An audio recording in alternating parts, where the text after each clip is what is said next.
In terms of quality of performance and a little bit of composure, probably not.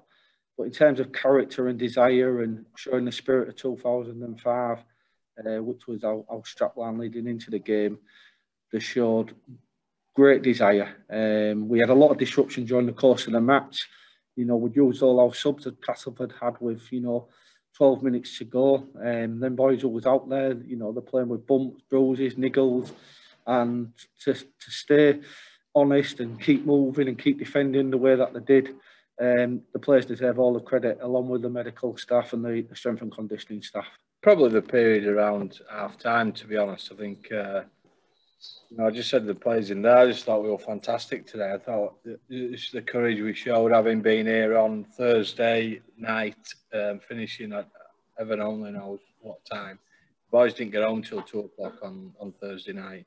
We're back here on a Sunday to play another game in a different competition that was always going to be tough. And that period just around half time was the difference out of all of it.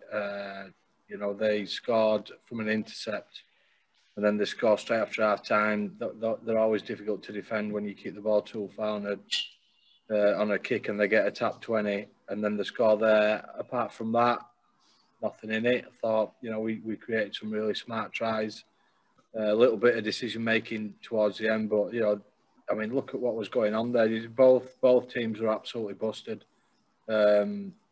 Battling, blokes on the end just laid on the floor because they've got nothing left. I think it's just asking a bit much, to be honest. Carlos has been a magnificent signing since the day that he came in. I know that Lee and Motto obviously did a lot of homework on him.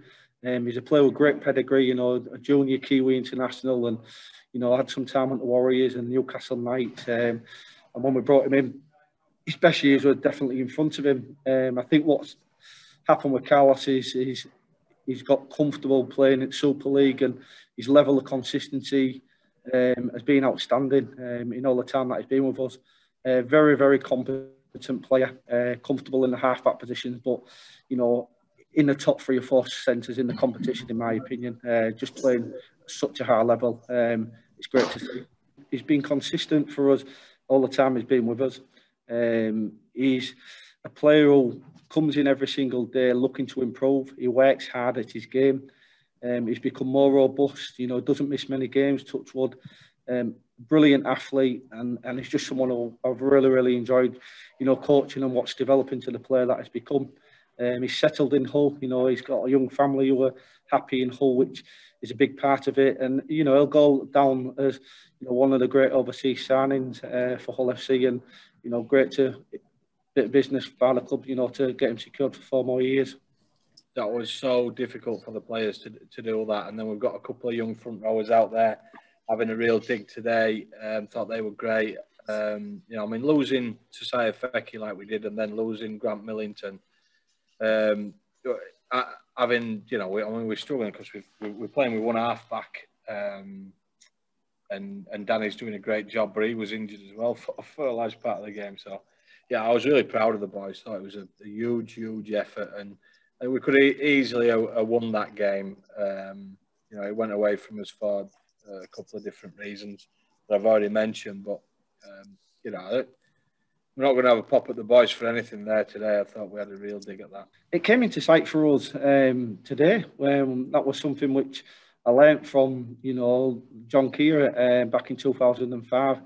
You've got to have that belief to win it, and you've got to build that belief, starting with your first round in the competition. And that's certainly something that we touched on. And I'm sure it's going to be something that we'll touch on next week leading into Wigan.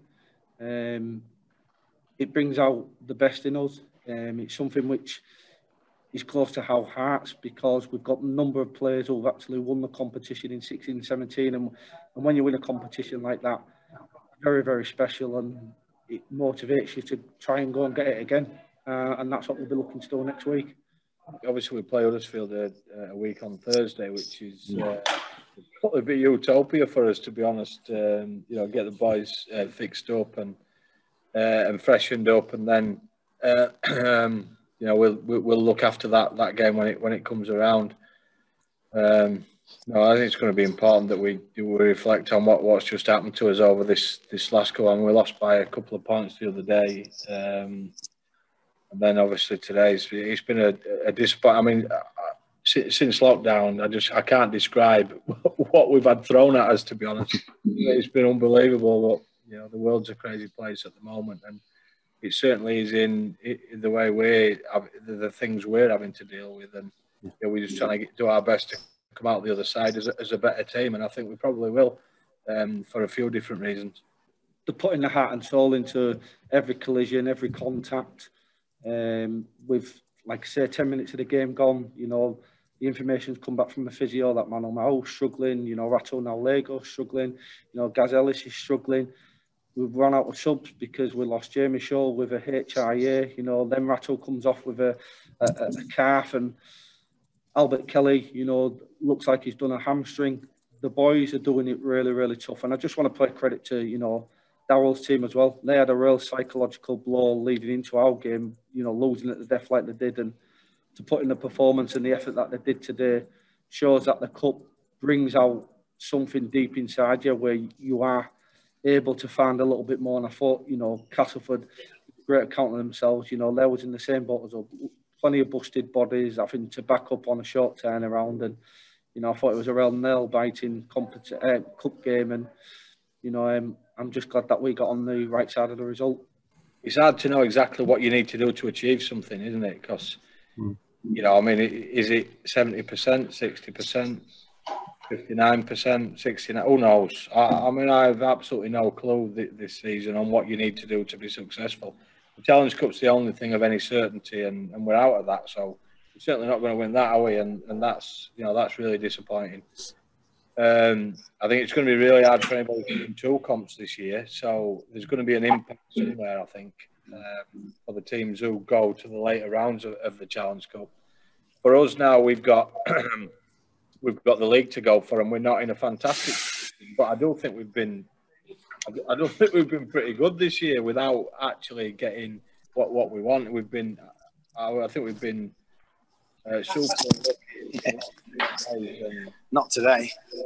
No, well, we've got to find a way. We've got to find a way back to the league campaign and try and get ourselves straightened up.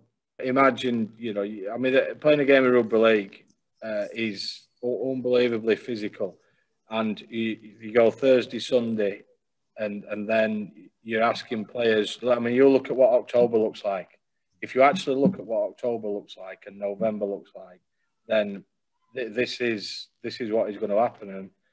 And you know, we asked for more subs, or some of the coaches did. Some of them decided it won't be an impact. But I'm telling you here and now, it is going to be an impact, and it's going to be really difficult for teams when you get to October and November. So.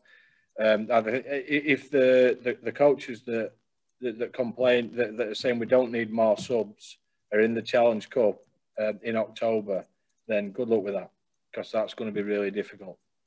And I'm thinking about the players, because I can remember what it was like. It was a long time ago, but I can remember what it was like to play the game. And you know, playing sort of 6-7 games in a month is going to have a huge impact on players' bodies. And you know, I think we've got a World Cup at the end of next year, and the off season and pre-season is going to be shortened. And I'm thinking about the players and the long-term health, and England winning the World Cup as well. I'm thinking about that. So you know, I'm saying there needs to be some careful consideration given, but that's been passed over to this point. So we'll see how that rolls out for the next period of this season.